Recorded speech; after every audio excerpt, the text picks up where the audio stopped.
macam rabak agak ni. Adjustable.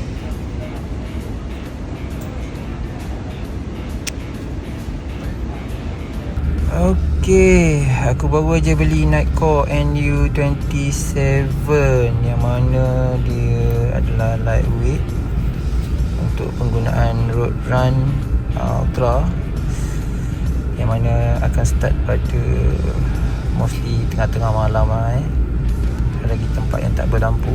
Benda ni penting, headlamp.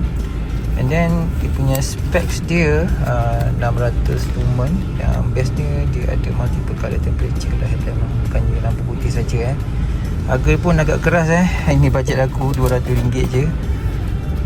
And then kenapa aku beli ni, sebab satu ringan dan dia punya battery specs dia okey lah. Aku akan pakai medium, focal length 70 meter. So apa yang aku biasa lari dalam 5 jam lah. Alright, ciao.